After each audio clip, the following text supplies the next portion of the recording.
Hey everyone, welcome back to another episode of Small Talk, where I go and talk to small business owners just to get to know them a little bit better. My name is Jimmy G. I'm the owner of Luminari Productions, a video production company located in Torrington, Connecticut, where we focus on helping small businesses with videos.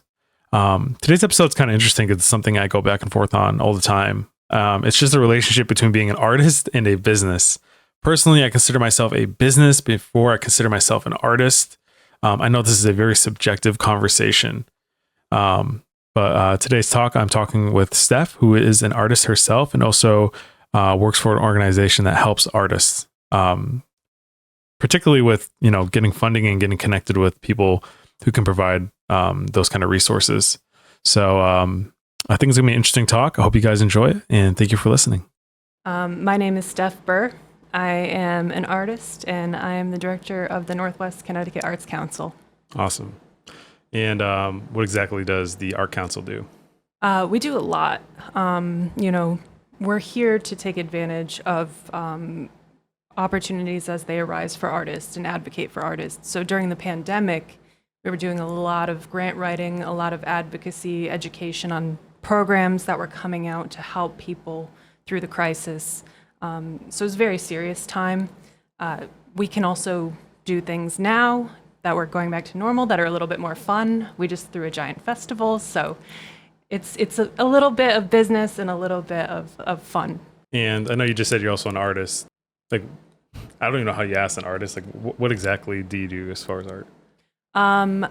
I started as a painter, and I transitioned to graffiti art, murals, spray paint. I actually met in college John Crash Matos, and he became my mentor. So he taught me how to spray paint and do murals, and I've done murals and traveled with them all over the country. So it was a fantastic experience being mentored by such an amazing artist at a young age. Graffiti art is not like the first thing that would come to my mind when I think of like just artists and what they do. What do you love about graffiti art? I grew up in a small town, and I was very sheltered in terms of diversity. And I was drawn to graffiti because I was always drawn to learning about different cultures, and it was a great way to get my foot in the door. I also have a little bit of a rebellious spirit, so I like drawing on places I'm not supposed to. And I think it's great because it's public art, which means that you don't have to walk into a gallery to see it. It belongs to everyone on the street. They could see it in their everyday life, and it's sort of owned by the community where the mural is. Okay, let me ask you this. What exactly then is, like, what is graffiti art? I'm assuming it's like just something that's done on like a public place, but I don't think that's exactly it though, right? Yeah, I guess I should have not used the word graffiti. Okay. There's actually a difference between graffiti and street art. So graffiti is more the style that you see of people just writing graffiti letters and stuff. Street art is more of the planned out mural stuff. So I would say I'm more of a street artist now. I don't do graffiti. I'm 35. So I guess, like, do you make a living doing? I definitely don't make a living doing it. I have attempted. I was able to make a very, very meager living with that paired with, any side project that I could get in graphic design, video editing, production. So being kind of like a jack of all trades, I can take on projects as they come my way. Now, I've seen some of your stuff, and I know that you do take your designs and stuff and make these like tangible things, whether it's like apparel or like products and things like that. Yeah. I've gotten into surface design recently, which is doing the repeat patterns, so I can put it on pretty much anything. I've been having a lot of fun with that. In my previous life, I worked for a firm that designed advertising displays, and I got to do a lot of sewing. So I got to do a lot of like large scale sewing for corporate displays and that sort of thing. And that was fun. That was a fun job.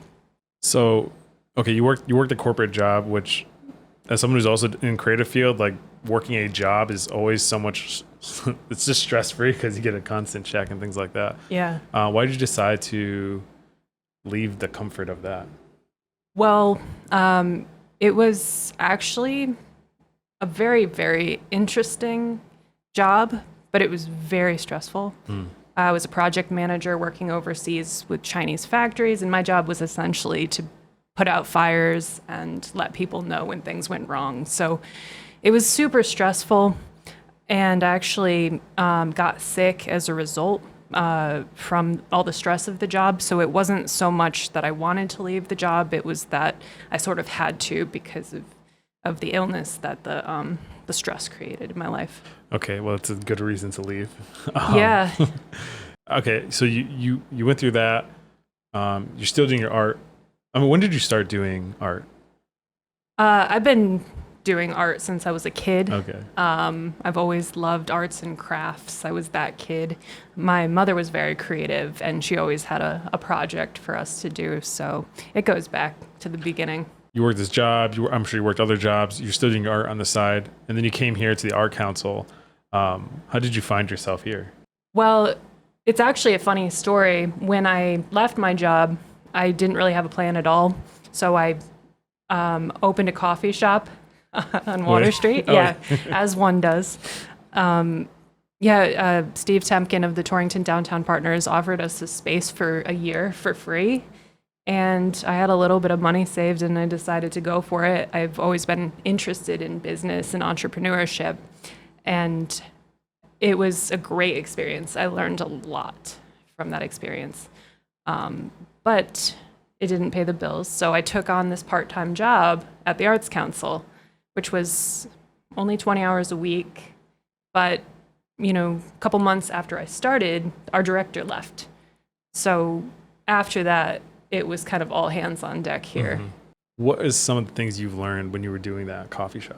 I learned that people love sugar.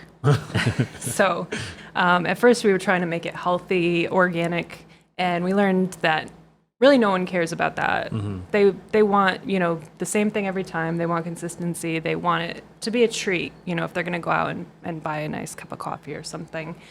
I also learned that community is so important. We became the community for young people that weren't old enough to drink yet.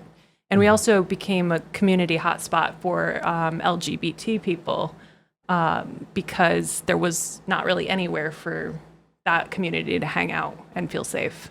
So how did that crowd come to your spot though? I think it's really important to put signals out there to show people that you are welcoming and open. We had pride flags hung, and they just found us.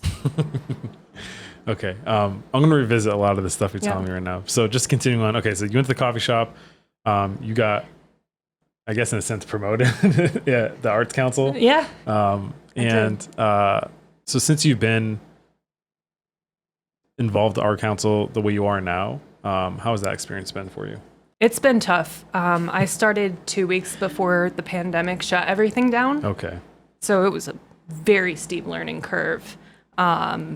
Not only that, learning all the new government programs coming out. I didn't know anyone in person, and I couldn't meet people as a director. A big part of stepping into that role would be visiting people, getting to know them, and learning about people in person, and that became impossible. So we're still trying to recover from that and go through that process now. Was this like a whole new experience for you? Just like being in this position and having to do those responsibilities? It was certainly a challenge. I mean, after my corporate job, everything seems easy and less stressful. Mm-hmm. So I've been battle hardened. So it wasn't that bad. It was definitely a lot of work though. Mm-hmm. But I like working hard. So I don't know if you weren't doing this just feels like what a perfect setup for you to kind of have. What do you think you would have been doing? It's so hard to say. My whole life I've been very much going with the flow. Yeah. I've never had a plan. That is literally my motto.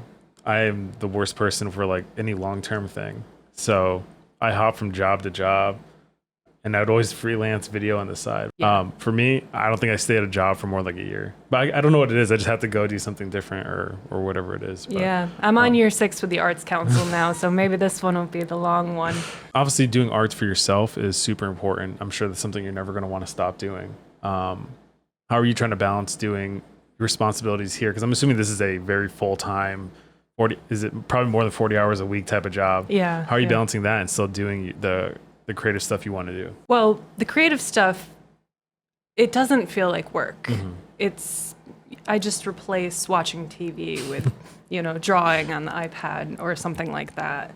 So I do still take on a few commission projects, but I've really tried to stop doing that because that feels like work. And having a full-time job, it's just hard for me to take on projects that feel like work at this point. I know for me, sometimes people will tell me like, oh, like you're a creative person. I hate when people call me that.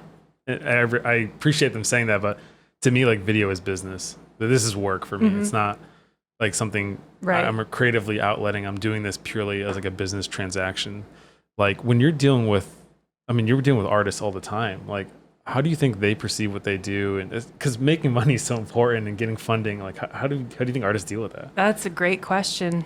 Obviously I can't speak on behalf of everyone. Everyone's different and everyone looks at it in a different way. But there's definitely a couple different schools of thought. There are people that are hobbyists that just do it because they love it and they get good at it over a lifetime.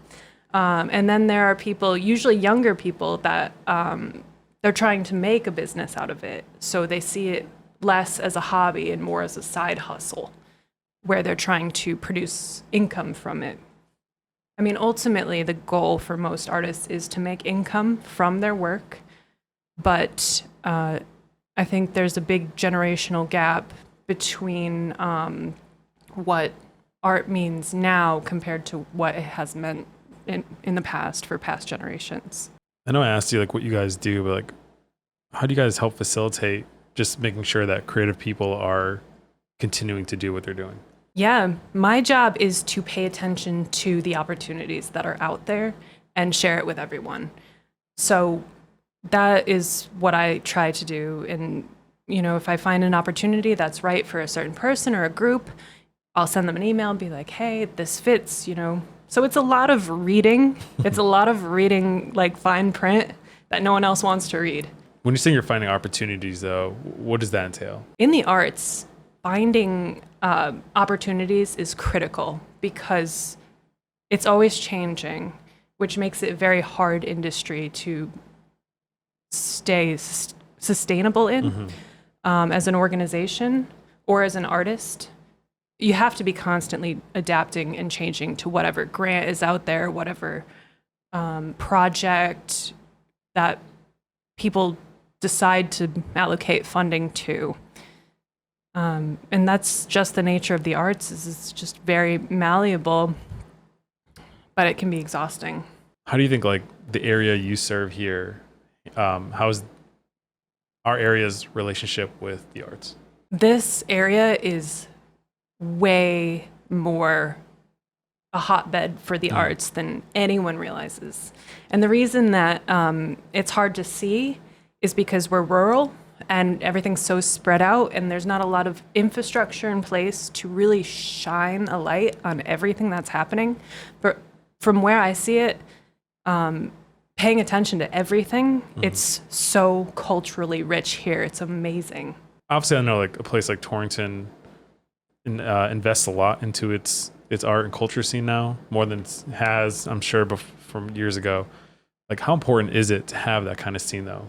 I mean, it's huge for not only the economic development of a place, but the community development, giving people that chance to express themselves creatively with people in their community is huge for quality of life and mental health. There's examples of places that don't invest anything in the arts, and it shows. It really does. And art and culture is what we find joy in life, like entertainment. That's That's what makes our lives worth living. I know, like, I hear people say, like, oh, man, there's more art stuff. And usually when people say, who are critical about creative things happening in town, are usually not involved with it in the first place. Like, what would you say to someone who's being critical about stuff going on, but clearly is not even attempting to get in? I can speak to this because I used to think like this when I was younger. I used to think, oh, I'm not like being involved in any of this stuff, or, I don't feel like part of this. I don't feel like part of this community. But it's because I wasn't involving myself. I wasn't reaching out and putting myself out there. And that's a big reason why people might be critical, is because they feel left out. But everyone is invited to take part and be a part of the arts community, because I believe that everyone is an artist, and I believe that no one should be able to say whether or not someone's artwork is good, because at the end of the day, it doesn't matter. It's something beautiful that you've created, and everyone's at different levels of practice and skill, and that's all it is. I don't believe in judgment, or I've met a lot of artists that will say, oh, well, I'm not an artist. Like, they don't want to call themselves an artist, but you are. They are. I mean, everything in life is creative. Cooking, like everything you do. Mm-hmm. When you're doing your own creative stuff, you go by Steph Burr art, correct? Or no? Yeah. Okay. Yeah. That is like the thing. Okay. Yeah. Do you think that's going to be changing at all in the future, or are you kind of really set on what you're doing? I recently embarked on a new project. I think that having my name attached to my art was making me too critical of myself. And so I started a new project called Kawaii Maximal. And it's a brand, and it's my work, but by removing myself from the way I'm presenting it, I feel less personally connected to it, and more, it feels more legitimate to make it not about myself, but something bigger than me that could even, incorporate other artists or collaborations in the future. I'm also thinking about, I have this side thing I want to do, and for me, I was exactly the same way. I was like, I got to put myself away from it, because I feel like I'm limiting it because I'm so involved. I don't want to put my face along with it. But since I've been starting it, and not putting like Jimmy G on there at all or anything, it feels so much easier to like just be more involved and creative and let it do its thing. Yeah, it takes the pressure off. It does. Yeah. How new is this project you're doing? Relatively new. It's about a couple months. I had the biggest creative block for 3 years during the pandemic, getting adjusted to this position at the Arts Council. And I was still making work, but I had no direction, and I didn't like anything I was making, and I didn't put a lot of it out there. But now I'm looking back on everything I've been making over the years. I'm like, this is actually really good. I like it now. So you're just re-releasing it as yeah. That's cool. Putting in all different merch.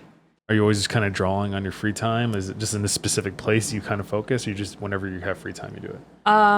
No, I kind of have like ADHD about it. So, and actually, but it's always something different. It's like the jobs, you don't want to stay in one place for too long. So I'm constantly bouncing around from, different mediums, different ideas. But now that I have the brand that I'm focusing on, it's nice because I can do all different kinds of things, but keep the aesthetic cohesive. So I'm really excited about this new direction that I've been going in.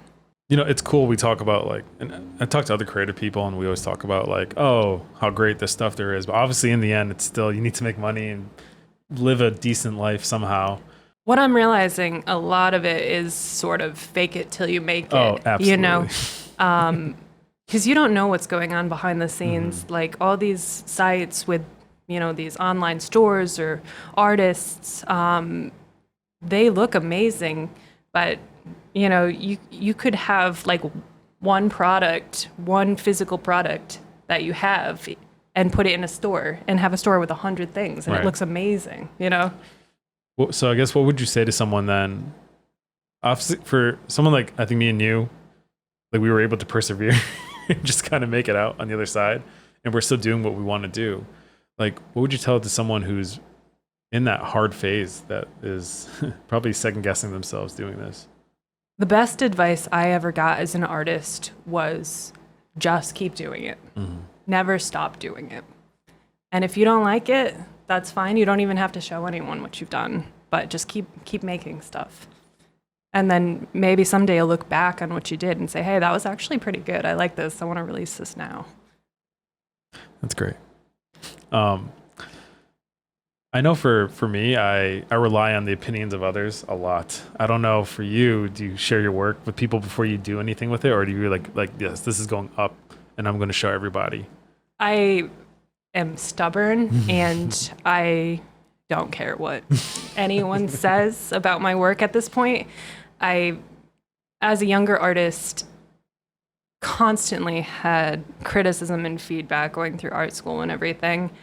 And I disagreed with their feedback. I mean, in school, my peers would say, you know, your work is too busy. You never know when to stop and stuff like that. And now, like, maximalism, which is the style I do, is a global art movement, you know?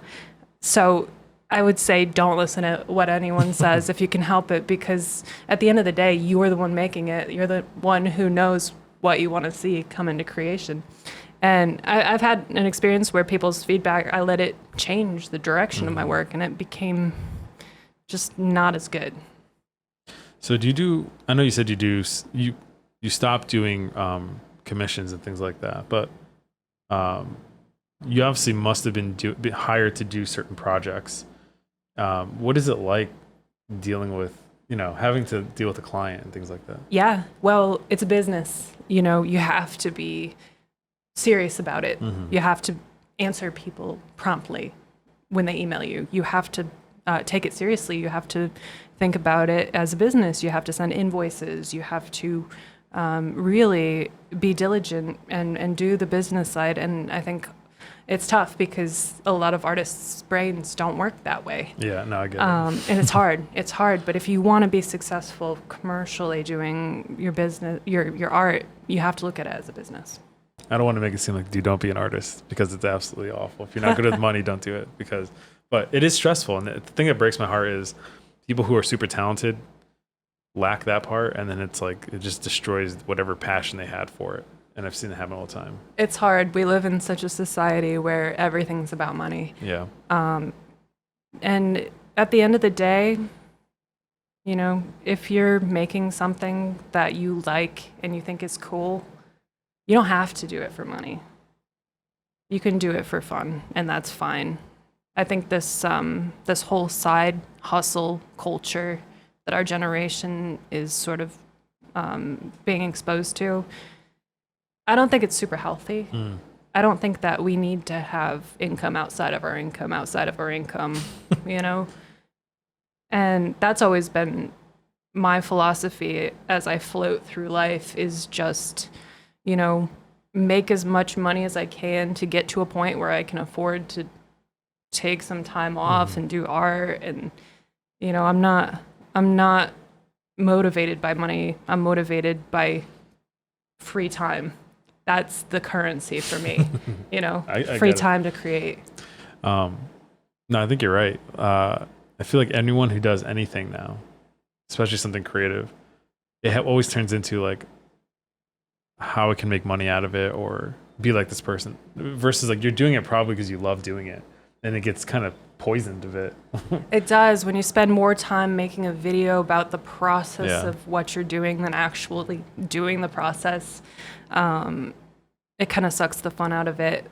But, you know, it is super important if you want to be seen, because the competition to get people's attention online is so vast. If that's what you're looking for, if you want to be famous, you know, I guess that's a motivation too, more so than money. People want to be seen and have followers and all of that. I don't care about that either personally. I used to, and I have tried hard to get to build a following on social media, but I'm just not good at it. I think I listen, I think we're this, I was in the same way. And at some point, I think you're right. You get older, not even older, but you do it long enough where you start to see what's actually more important. And it's like the stress of trying to get all these people to follow your work or whatever it will ruin it for me. Like, Yeah. I start to hate everything I'm doing, but Yeah. I don't want to convince anyone Yeah, to like what right. I'm doing. Either you do or you don't. Okay. Is there anything that we haven't touched on that you think would be interesting to talk about? Well, I mean, am I allowed to ask you questions? Go ahead, ask me Okay. questions. Because, you said you're not an artist, but I would consider what you do artistry. I can take those words, like you saying those words. Yes, I can agree with them, but then but like deep down, I'm like, yeah, it's art, but like, I don't know. It's weird because I'm hearing you speak, and it's cool because we do two very different things. There's some things that we have that are similar as far as what you're saying, and some things that are not. And like I said, I look at it as a business, but I have to. Like, I literally wouldn't be able to do this if I wasn't making money. So my hardest thing is giving quotes to people and pricing, because like I enjoy what I'm doing and I want people to be happy when I'm working a project for them. But once money gets involved, it starts giving me a headache. Yeah. So I feel like I have to. I cannot literally live if I don't treat it like a business. Yeah. You know what I mean, you have to eat. Yeah. So that's why like I'm curious, like how do certain artists who do certain things make a living, if they do? Because I think realistically, not all of them are having a super easy life like that might seem like. So Yeah. What I learned in my coffee shop days is you actually don't need as much money as you think you do to live. During that phase, I was making about $17,000 the year that I did that. And I just cut out every non-necessity from my life. I didn't buy clothes. I didn't buy makeup. I didn't get my hair done professionally. I stopped buying processed food. I had more time, so I started buying more just raw ingredients. And man, if you have time, you don't need that much money. my goal is to create more free time, which is I think everyone's goal. But yeah, that to me, having the reason I keep doing it, even though there's so many times I'm like, why am I still doing this? When I worked for a company, I didn't worry about anything. I got paid every week. I didn't have to think about finding a client. I didn't have to think about whatever. Someone told me what to do. I did it. I clocked out. I went home. I had coworkers. It was cool.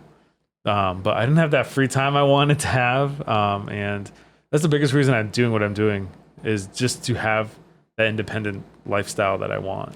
Yeah, it's a double-edged sword, being a business owner yourself, because you get to make your schedule, but a lot of business owners end up dumping everything they have into their business. That is so true.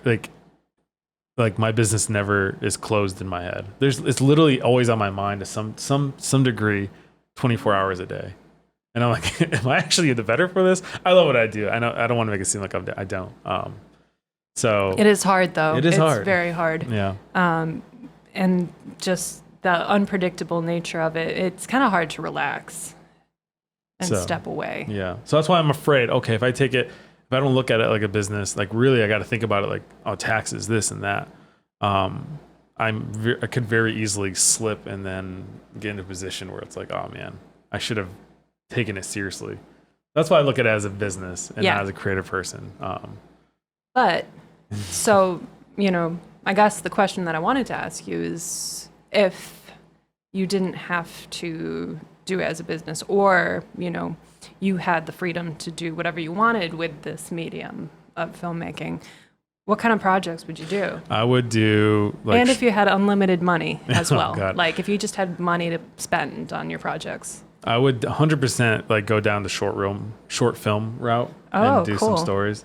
Like I started this, I went to like in high school, I had a webcam. YouTube was still in its infancy. So like when I went to college, a lot of kids were like, yeah, I love this movie. And I was like, oh dude, I love Smosh. That was on like for me, it was YouTube. So I already came into video with a little bit different mindset. It wasn't about being in Hollywood and stuff, but going to college and learning about video and like, the principles and the history of it changed my perspective on it. And I started getting more like I started like the idea more of storytelling and things like that. So I would love to do that because it's just not something I do. We work in commercial type stuff, so everything there's a clear purpose of making some type of sale or something. You know what I mean? It's so very businessy. Yeah, I think it's important to have a creative side project. Which I don't know if this podcast is that. Or... This is a little outlet for me. Yeah. I do this because I want to. The only way I can help, because all right, the biggest thing on doing this, I think I could have done so many things in my life. I stuck with this because I enjoy it. But as long as I'm helping someone somehow, I'm okay with it. And I made the decision to work with like smaller businesses because they have a harder time making content. So as long as I'm helping people, I want to do that. Yeah. This podcast, I get to interview people. Like your experiences and your thoughts are completely different than the last person I just spoke to. So for me to help someone, the more people I talk to, like it educates me more on different people's backgrounds, what's going through people's heads, how can I help them, how can I better understand industries they're part of and things like that. So, but yeah, no, shout out to the artists and everyone trying to make it in the arts because, oh man, it's not easy, but it is fun. Yeah, it's not. I've seen so many videographers who I think are doing better than me on a surface level, social media level. And then I revisit them like 2 years later and they don't even exist anymore. So, Yeah, that's why just keep doing it. That's the hardest part. Yeah. But, people probably look at you and think that same thing about the work you're doing. And it's not pretty. It is so messy behind the scenes. We're our own biggest critics, always. Yeah, shout out to the artists. Shout out to Northwest Connecticut. Love you all. I love this region. I love Torrington, and I'm so happy to be here. I feel so blessed, and thank you for listening to my story. Yeah. I feel like you're wrapping up my show right now, so I'm gonna say, all right, thanks, Steph, for. Sorry, it's habit from the YouTube days when we had the YouTube channel. All right. Well, I appreciate you giving me some of your time. Thank you. All right. Bye. Cool.